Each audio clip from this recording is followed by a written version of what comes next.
Good evening सभी को। बहुत ही मजेदार सेशन अभी तक हमारा रहा और आज मदर्स स्पेशल। तो सारी मदर्स की हमने स्टोरी जितनी हो सकती थी टाइम लिमिटेशन में सुनाई और सबका एक्सपीरियंस देखा कि एक माँ बनने के बाद, जैसा कि अनीता जी ने बताया कि आधी मर जाती है और दूसरी बार माँ बनने के बाद पूरी मर जाती है। बट हम इस पे और ये सीखा इस कम्युनिटी में है ना। बस हमारा शरीर चल रहा होता है जैसे तैसे, हम उसे रगड़ के चला रहे होते हैं। और क्योंकि हमारे पास सही नॉलेज नहीं है और हम जो इस कम्युनिटी में हैं वो औरतें बची हुई हैं, जो इस कम्युनिटी के बाहर हैं वो अभी भी ऐसी किसी चीज की तलाश में है जिससे हम ठीक हो जाए। तो हम उस मिशन में हैं जहाँ लेडीज को सिखा सके कि आप एक अच्छे मतलब बिना दर्द के शरीर में जी सकते हैं। तो काफी लेडीज का तो हो जाता है कि ये शरीर तो अब चलेगा, माँ बन गए हैं तो ये दर्द ये तकलीफ तो रहनी रहनी है। काफी लोगों का होता है कि हाँ, जो सी सेक्शन जैसा कि बात हो रही थी कि उसमें कहते हैं कि अगर आपकी रीढ़ की हड्डी में इंजेक्शन लगता है तो अब तो ये जिंदगी भर दर्द इसके साथ रहना ही रहना है। बट ये सबसे बड़ा मिथ है। अगर हम अपने लाइफस्टाइल को सुधार लें, खान पान को अच्छा रखें, अपने आइडल वेट पे रहें, तो वो पेन फ्री हम रह सकते हैं। ठीक है, तो ये जिंदगी भर का दर्द नहीं होता। और तो आप सब मुझे जानते हैं, इस कम्युनिटी में काफ़ी टाइम से मैं आ रही हूँ, सब मुझे सुनते हैं बहुत ध्यान से। तो मैं भी अपना एक्सपीरियंस बताऊँगी क्योंकि मैं भी 2 बच्चों की माँ हूँ और एज़ अ मदर मुझे अपना एक्सपीरियंस यहाँ पे शेयर करना है ताकि कुछ और मदर्स की यहाँ पे हेल्प हो सके, उनके शरीर ठीक रहने में और अपने घर को और सुचारू तरीके से चलाने में। तो जितनी भी मदर्स हैं एंड मदर टू भी है, जो मदर बनने वाली हैं एंड फ्यूचर में जिनकी शादी होगी, वो भी मदर बनेंगी, तो वो बहुत ध्यान से सुनेंगी।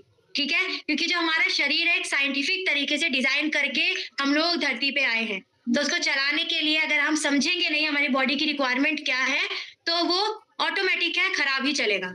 ठीक है? अगर एक शरीर में हम अच्छा खाना नहीं डालेंगे, पौष्टिक आहार नहीं डालेंगे, तो शरीर का खराब होना तय है।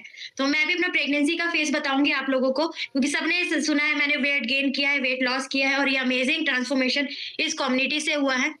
तो मैं प्रेगनेंसी का एक्सपीरियंस शेयर करती हूँ अपना कि जब मैं इस कम्युनिटी में थी, ऑलरेडी मेरे हस्बैंड कोच हैं, तो वो जानते थे कि कितना न्यूट्रिशन हेल्पफुल रहने वाला है नेहा के लिए। नेहा मेरा नाम है, तो मेरे लिए बहुत हेल्पफुल रहने वाला है। तो उन्होंने ये न्यूट्रिशन बिना किसी के सुझाव के, मतलब खुद कोच है, मतलब ना उन्होंने आओ देखा, ना ताओ देखा, और ये न्यूट्रिशन मुझे फर्स्ट डे से देना चालू किया।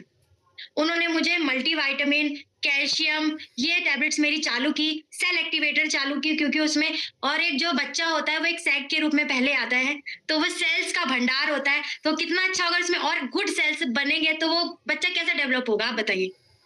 बढ़िया ही डेवलप होगा ना। तो ऐसी कुछ चीज़ें उन्होंने टाइम टू टाइम मेरी चलाई। ओमेगा 3 भी चलाई, वो मैं बताऊँगी कब चलाई थी, ठीक है? और हमारा जो न्यूट्रिशन की वैल्यू है ना, एक्चुअल में प्रेगनेंसी में पता चलती है। क्योंकि आप देखिए छोटी-सी जो माइक्रो न्यूट्रिशन होता है और मैक्रो न्यूट्रिशन बड़ा-बड़ा, जैसे प्रोटीन, फाइबर, ये बड़े जो बड़ा दिखता है और माइक्रो को जो छोटे-छोटे रूप में हमें दिया जाता है, पर वो हमारी बॉडी के लिए बहुत रिक्वायरमेंट होता है। अगर वो फुलफिल ना किया जाए तो बहुत बड़ा नुकसान हो सकता है, तो उसे इग्नोर करना इम्पॉसिबल है। तो प्रेगनेंसी में एक फॉलिक एसिड होता है, ये माइक्रो न्यूट्रिशन है, अगर ये मदर को 3 महीने तक नहीं मिले तो बच्चा अपंग पैदा होता है। तो वो देखिए माइक्रो न्यूट्रिशन कितना बड़ा रोल प्ले करता है। अगर हमें अवेयर नहीं है और वो नहीं ले रहे हैं तो ऐसी सिचुएशन देखने को मिल सकती है।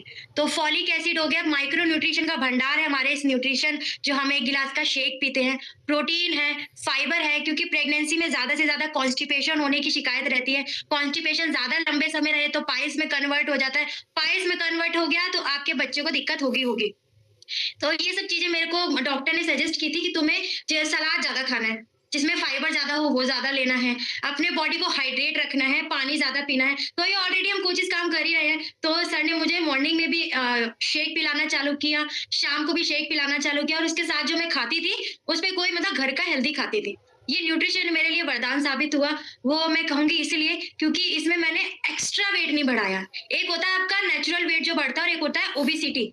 ज़्यादा बढ़ा लेते हैं हम अपने खान-पान को जब ध्यान में नहीं रखते। तो वो जो एक्स्ट्रा मेरा फैट था ना, वो घटाने में भी इसलिए मुझे आसानी मिली, क्योंकि इसमें वो एक्स्ट्रा फैट नहीं मिला, जो न्यूट्रिशन चाहिए था वो मेरी बॉडी को मिला। और 5th मंथ से हमें माइंड डेवलपमेंट के लिए, बच्चे की माइंड डेवलपमेंट के लिए डीएचए जिसमें ज़्यादा हो वो फूड खाने को बोला जाता है, जिसमें ओमेगा 3 आती है हमारी। उससे क्या होता है माइंड डेवलपमेंट बहुत अच्छा होता है। बच्चे के मस्तिष्क का विकास तभी चालू होने लगता है 5th मंथ से। तो डॉक्टर सजेस्ट करते हैं, तो मैं अपनी ओमेगा 3 जिसे आप हम लोग लाइफ लाइन कहते हैं, काफ़ी लोगों की चल रही है, उसमें गुड फैट्स होते हैं, माइंड को शार्प करने में, डेवलप करने में वो हेल्प करता है। तो मैंने 5th मंथ से वो भी चालू कर दिया। तो अभी लगभग मेरा सारा न्यूट्रिशन चल ही रहा था। और इस बीच मुझे ये हुआ, फ़ायदा ये मिला कि आजकल मैं एक्टिव ज़्यादा रही, इस बीच एक्सेसिव वेट नहीं बढ़ाया और अपना मैंने नॉर्मल डिलीवरी को सजेस्ट किया था कि मेरे को नॉर्मल डिलीवरी करनी है। तो अगर एक फिट बॉडी में रहते हैं तो वो एक्चुअली पॉसिबिलिटी बढ़ जाती है। तो ये सब पॉसिबिलिटी मेरी बढ़ी और अभी मैं वो न्यूट्रिशन सब इसलिए ले रही हूँ। और हाँ, आपको एक चीज़ बता दूँ कि जब मैं रिपोर्ट कराने जाती थी तो मेरा हीमोग्लोबिन ठीक आता था, मुझे कोई न्यूट्रिशन डेफिशिएंसीज़ नहीं आती थी। डॉक्टर बोलते थे सब कुछ बहुत बढ़िया चल रहा है, पानी का लेवल बहुत बढ़िया होता था।